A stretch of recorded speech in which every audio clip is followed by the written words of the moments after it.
আগরতলায় দূতাবাসে হামলার প্রতিবাদে বান্দরবানে বিক্ষোভ মিছিল।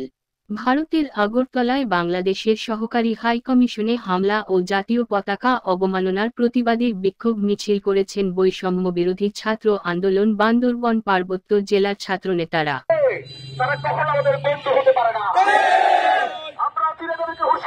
রাত 9:30টার দিকে বিক্ষোভ মিছিলটি জেলা কেন্দ্রীয় শহীদ মিনার থেকে শুরু করে জেলা সদরের প্রধান সড়ক প্রদক্ষিণ করে ট্রাফিক মোড় এসে শেষ হয়।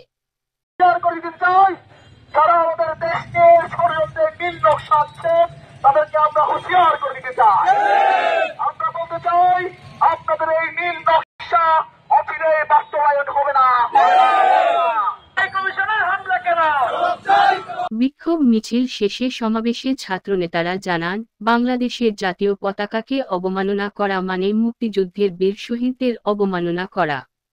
ভারতের আগ্রাসনমুক্ত বাংলাদেশ গত 5 আগস্ট ছাত্র জনতার বিপ্লবের মাধ্যমে অর্জন করেছে।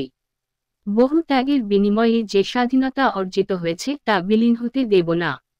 ভারতীয় আধিপত্যবাদের বিরুদ্ধে কঠোর হুঁশিয়ারি দিয়ে তারা আরও বলেন, যারা বাংলাদেশকে নিয়ে নীলনকশা আঁকছে তাদের উদ্দেশ্য কোনোদিন বাস্তবায়ন হবে না। একজন বাংলাদেশি বেঁচে থাকতে ভারতের গোলামি করব না। শহীদদের রক্ত বৃথা যেতে দেব না। পথসভায় বক্তব্য রাখেন ছাত্রনেতা আসিফ ইকবাল, হাবিব আল মাহমুদ, মো.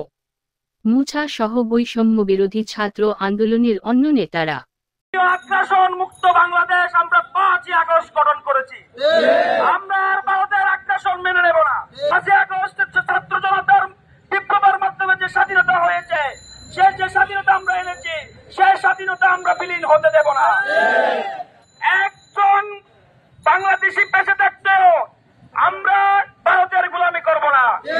শহীদের রক্ত। মোহাম্মদ আকাশ, চ্যানেল 10 টিভি, বান্দরবান।